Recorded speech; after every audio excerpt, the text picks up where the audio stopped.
Hello everybody and welcome back to Blessed Way the Game Review. I am your host Dustin Murphy, and today I want to give a huge shout out to Atlus USA for providing us with a copy of the Persona Dancing Endless Night Collection for PlayStation 4, which is a 3-part collection including Persona 3, Persona 4, and Persona 5's dancing titles, respectively named Dancing in Moonlight, Dancing All Night, and Persona 5's Dancing in Starlight. This compilation is one of the most unique out there because we all know when Atlus announces something new for Persona, all of our hearts skip a beat. All of us highly anticipate these unique releases from Atlus, whether it's Atlus USA, Atlus Japan, Atlus Europe, or wherever you are in the world. We all get excited. We love the atmospheres, we love the stories, and most of all, we absolutely love the games due to the fact they are filled to the brim with everything Japan. But there's one thing we love more than just the gameplay mechanics. We love the music. We absolutely love the catchy lyric-filled songs that serve as a backdrop to our very adventures as they unfold before us. With that being said, we all know this began in 2015 with the release of Persona 4 Dancing All Night on PlayStation Vita. The biggest catch here is the fact that no one knew if this spin-off series was actually going to work, and amazingly enough, it did, as we've received 2 new entries with an HD remaster of the previous. With the releases of Persona 3 Dancing in Moonlight and Persona 5 Dancing in Starlight, we see both Seize and the Phantom Thieves return for a new debut, but there will be one little difference as we catch up with our digital pals. We're not going to actually see a mainstay canonical story for the newest 2. Rather, Persona 4 Golden is the only one that actually has a canonical story out of, but it doesn't take away from the uniqueness of the experiences that you will have. Every song is well choreographed, every song has awesome pacing, and every song offers a challenge of their own, whether it's the beats per minute or the buttons you will press to match each of the notes as they come flying to you. For those wanting nostalgic experiences such as songs like Burn My Dread from Persona 3 to the upbeat and enjoyable Last Surprise from Persona 5, you will not be disappointed within this trilogy. But as you already know, you won't be fighting, and beat rhythm is going to be the biggest part about this. Just like any beat rhythm title within the genre, you will have an experience that is focused on being able to match the notes that you're being given. You'll still find yourself using the face buttons, whether it's the D-pad or triangle, circle, and X. You will still find yourself swiping your thumb across a touchpad or using a thumbstick to scratch your notes, which also bring in a challenge of their own, as you can actually enable the scratches as part of your base score and even have a chance to take your challenge even higher, as scratches will mix in with your basic face button and D-pad notes. There's a hefty amount of treats, though, for those of you who are die-hard Persona fans.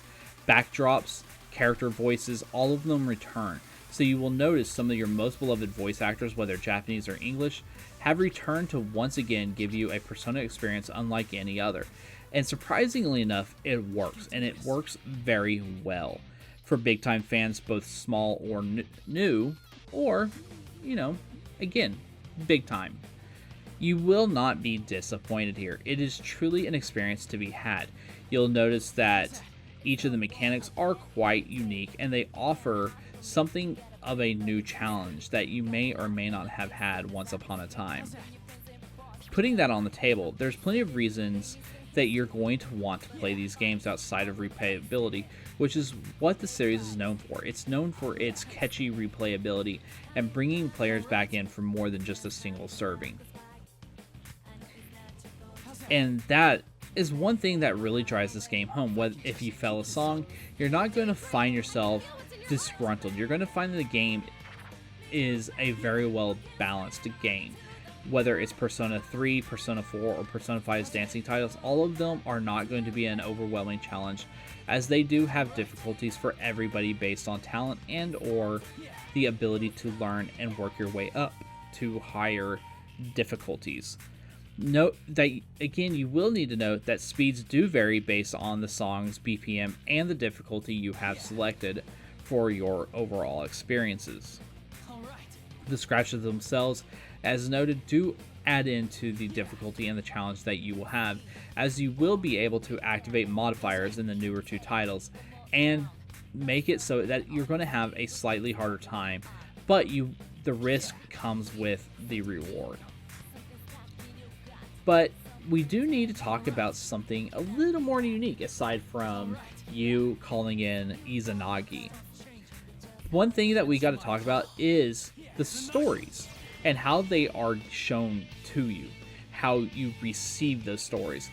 Many of us already know that Persona is very well versed in coming out like a visual novel style story.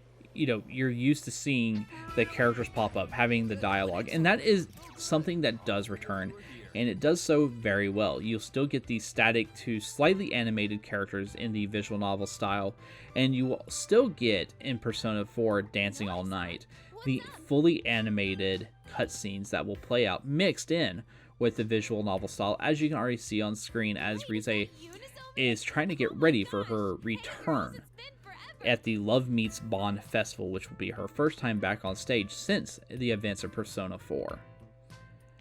But you're also going to notice something. Unlike traditional Persona games, which is something Persona 4 Dancing All Night did, Persona 3 and Persona 5's dancing titles don't unfold in cinematic cutscenes. Instead, you will not find any cinematic cutscenes outside of the introduction. Instead, you're going to get something a little more unique and something that actually works quite well in Atlus's favor. They pull out socials. And I'm not talking about social links in the sense of you're going to build up and gain more powerful personas through it. Instead, you're going to get social links in the aspect of completing certain tasks that have been provided to you to give you a reason to replay every song. There are some, such as that one on screen, where you have to clear tracks with 28 different costumes, meaning through all the costumes you can unlock, you will need to dress up each of the characters at least more than once in order to meet the requirements to push your story forward. Like with Yukari, I need 28 to go to the next piece. I'm not too far off from the 28, but it's these little details like that that really make social something enjoyable and also give you plenty of reason to revisit songs more than once, whether you're playing the songs on easy, normal, or hard. Now, depending on what you prefer and your skill level, it may be recommended to play the game on easy and sit there and learn the mechanics and then slowly increase your difficulty so that you have a better chance at moving forward. Now, one of the downfalls that some of you may have is this does slow down your story pacing. Instead of being delivered a great experience where your choices feel that they matter, they will be slowed down slightly as you move to meet each of the goals. But player choices do return for dialogue options, meaning you will have different reactions for every dialogue option, and you can go back and change your dialogue option if you prefer, just to see reactions of, say, Yukari, and see how she reacts to each of the choices you make. With that being said, it is slightly a minor irritation when you can't see that your choice actually impacts game, but it's still nice to see how the characters react to every option you make. One of the things that's really nice, as you noticed about the games, is voiced dialogue does return. For those of you who don't want to read, voiced dialogue is really nice, and the one thing that's absolutely outstanding is the voice casts, whether in Japanese or English, do make a return. So you will see the voice actors from the Persona 3 anime return. You will see voice actors from Persona 4 once more reprise their roles. Persona 5, the same thing. Nothing has changed. All the voice casting has returned for these very games, and even the artists themselves have returned to ensure that these are truly dignified Persona games. Whether they are mainstay entries or not, they still carry forth everything Persona and are very, very well done. And one thing that we do need to talk about now that we're here is visuals. As you can see, as this cinematic does play, there is one thing about Persona 4 Dancing All Night's visuals that you do need to know. it becomes very clear that this is a PlayStation Vita to PlayStation 4 port, meaning visual quality does suffer slightly during cutscenes because of the fact it is being ported over and upscaled.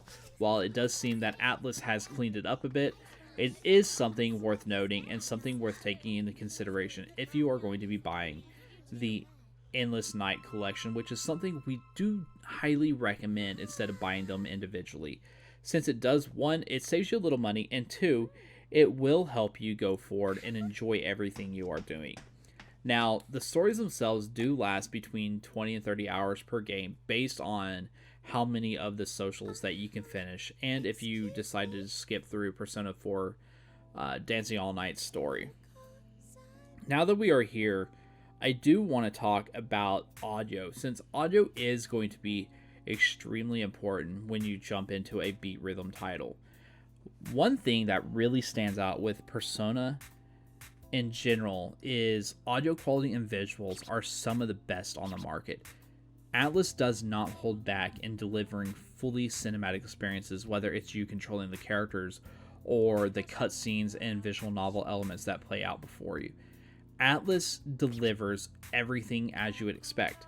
Sound is dead on, visuals are dead on, and nothing has been cut. No corners have been cut in order to deliver an experience that you have. Now, one thing I did do that I do have a complaint about is I wish in-game voice dialogue options were disabled by default, because to me, those actually took away from the experience. Sure, I love knowing that my characters are cheering each other on.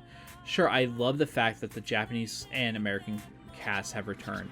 But the one thing that is slightly irritating is when you're playing a song, hearing them constantly cheer, hearing the same dialogue option play over and over and over again if you hit a note or you miss a note.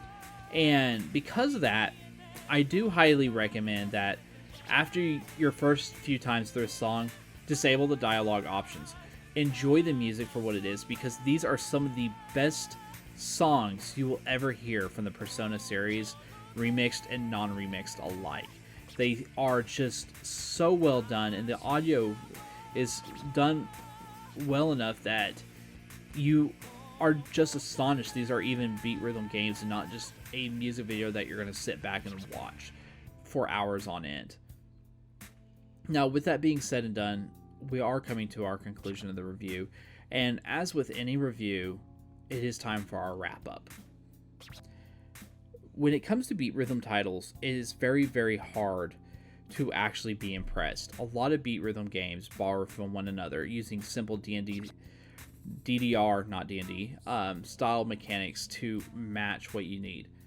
They all pretty much copy and paste using face buttons in the D-pad to deliver a challenge that you've done time and time again.